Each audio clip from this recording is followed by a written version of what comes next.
রাকসু না থাকায় গত ৩৫ বছর ধরে এখান থেকে চলেছে নানা সামাজিক, সাংস্কৃতিক ও সাংবাদিক সংগঠনের কার্যক্রম। এখন সেই ভবনেই নতুন প্রাণ ফেরাতে ব্যস্ত প্রশাসন। ধুয়ে মুছে রং করে এভাবেই পুনরুজ্জীবিত করা হচ্ছে রাকসুকে। প্রস্তুত করা হচ্ছে নবনির্বাচিত ভিপি, জিএস, এজিএস সহ সব ছাত্র প্রতিনিধিদের চেয়ার।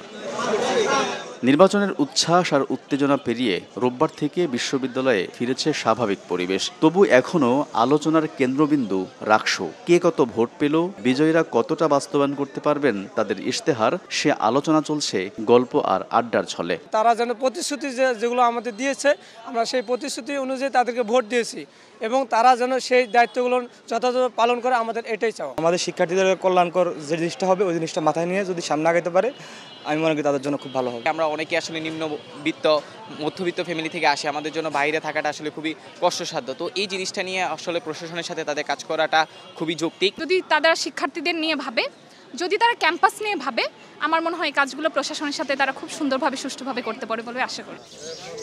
৩ দশকের বেশি সময় পর ১৬ অক্টোবর অনুষ্ঠিত হয়েছে রাকসু নির্বাচন। ভূমিধস বিজয়ে ইতিহাস সৃষ্টি করেছে ইসলামী ছাত্র শিবির সমর্থিত সম্মিলিত শিক্ষার্থী জোট। শিবিরের বিরুদ্ধে বিভিন্ন ন্যারেটিভ ছড়ানো হলেও বাস্তবতার নিরিখে সাধারণ শিক্ষার্থীরা তাদের প্যানেলকে বেছে নিয়েছে বলে মনে করেন শিবির সেক্রেটারি। ইসলামী ছাত্র শিবির প্রকাশ্যে আসার পর থেকে এই দীর্ঘ ১ বছরের বেশি সময় ধরে ক্যাম্পাসে এরকম একটা সিঙ্গেল নজিরও কিন্তু নাই যে কোনো একটি আমার বোনকে তার হিজাব পড়তে বা বোরকা পড়তে বাধ্য করা হয়েছে, কোনো একটি ভাই বোন প্রকাশ্যে ক্যাম্পাসে ফ্রিলি চলাফেরা করতে পারছে না, ইসলামী ছাত্র শিবিরের কোনো সমর্থক যে তাকে বাধার সৃষ্টি করেছে এরকম, বা তারা ওপেনে কিন্তু ইসলামী ছাত্র শিবিরের সমালোচনা করতেছে।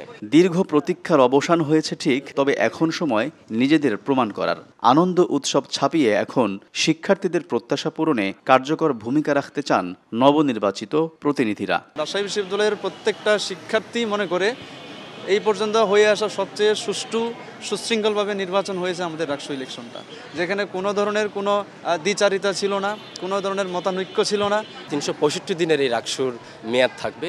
আমাদের তাদের কাছে, প্রশাসনের কাছে বিশ্বাস রাখতে চাই তারা আমাদেরকে ফুললি সাপোর্ট দিবে, ফাইন্যান্সিয়ালি, লজিস্টিক সাপোর্টের মধ্য দিয়ে আমরা যে প্রত্যেকটার বিশেষায়িত পদের যে কাজ রয়েছে এই কাজ বাস্তবায়ন করার। মালিকা দাস সম্পর্ক তৈরি হয়েছিল হলগুলোর মধ্যে, তো সেগুলো তার ফিরে না আসতে পারে হলগুলোর মধ্যে এবং ক্যাম্পাস যেন একটা সুস্থ স্বাভাবিক পরিবেশ থাকে। এদিকে প্রশাসন বলছে শান্তিপূর্ণভাবে নির্বাচন শেষে তারা এখন পুরো মনোযোগ দিচ্ছে একাডেমিক কার্যক্রমে। গণতান্ত্রিক চর্চার ধারাকে আরও শক্তিশালী করতে প্রতি বছর রাকসু নির্বাচন আয়োজনের আশ্বাস উপাচার্যের।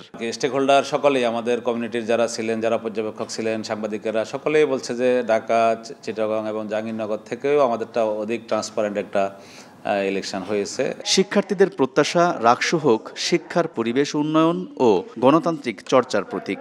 দলীয় স্বার্থের ঊর্ধ্বে সাধারণ শিক্ষার্থীদের অধিকার আদায়ে বিজয়ীরা কাজ করবে বলেও প্রত্যাশা সকলের।